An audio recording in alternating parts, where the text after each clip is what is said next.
Amanda Sett here with Black Creek Coaching.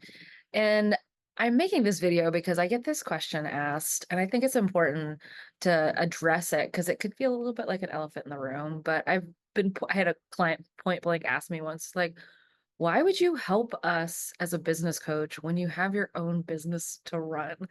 And it was one of those moments where I just paused. I was like, that's a great question.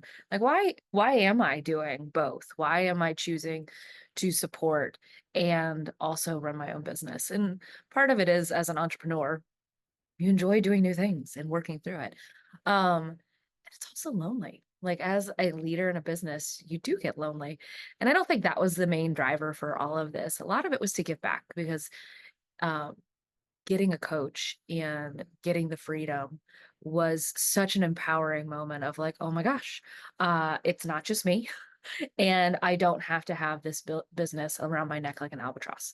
So that was a really powerful moment. And when I was freed by it, it was one of the reasons that drove me into seeking out to become a coach because I was like, more business owners need to know that there are ways around the hustle and feeling like you're the only one that cares. So that was my core driver of letting other people be free of what they felt like might be a burden when you really start a business to have more freedom. So that was a big part of why I at least started it. But then I've continued it. I've done this for 10 years. And a big part of the dynamic of being a coach and a business owner is I am a little bit different I'm a different type of coach because I have done it all through the lens of a leader and I sit in the seat as a business leader. So I'm not just an executive who switched over because we see that. And I'm not trying to undermine any of these other coaches out there. My business coach has only been a business coach and worked in C-suite executives, and he is fantastic. He is the right business coach for me. But there's a different dynamic that I'm going to bring to the table. And if it's the right fit for you, great, let's work together. But I'm if I am a business coach, I will always have a business. That's just one of the things that I have decided about my practice.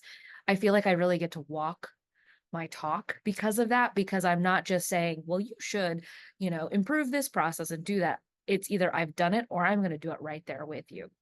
And that kind of leads to the idea that fresh ideas feed innovation and that collaboration. Like I'm only exposed to so much in the world. I have my network of people I work with, but I love the reciprocation that starts to happen when I'm working with other business owners. They'll come to me and say, hey, have you heard about this process? Or what do you think about this? And sometimes I'll be like, I've never heard of that, but you know what? That sounds great.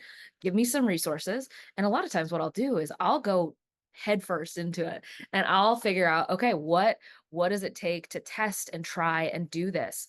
And I'll implement it in my own business. And sometimes I'll do it a little bit ahead of my client. Sometimes I'll do it with them. And that is such a beautiful collaboration because having something happen once is not a system and it doesn't necessarily mean it's not a pattern. So having two organizations being able to test and try something ends up you get a better result. We get to talk about the bigger part of it. And my lovely team that I get to work with every day is now used to this. And because of that, and because we do that innovation on a very regular cycle, marketing really lends itself to that. It's always changing. So we're just used to changing all the time. My team's also really good at verbalizing how is this going? What's working for them and what's not. If you are working with a team and you have not done something like this before, they might be so overwhelmed that they can't even figure out what's going on.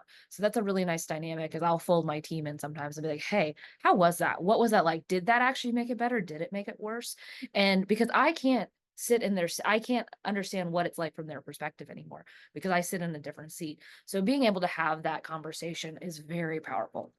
And so that's a big part of what it is it supports me as a business leader and it supports my business by talking to other business leaders and us getting to do it's almost like a version of like procedures book club.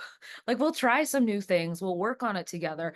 And I benefit as a business leader, I benefit my company by it. And then you are benefiting as a client because you're getting to hear not just what the blog said, the textbook said, whatever that is, we're going to go look and workshop it of like, what is it really like to go do that?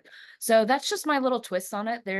It's I will say that I'll never not have a business as long as I'm a coach because that's just part of my moral integrity. It's really important for me to be able to say that. And like in the pandemic, that was huge.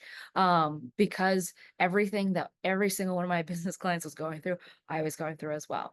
And I could say from my perspective what was happening, what was I finding, and also just being able to build a better network around that. So that's my little take on why I do both.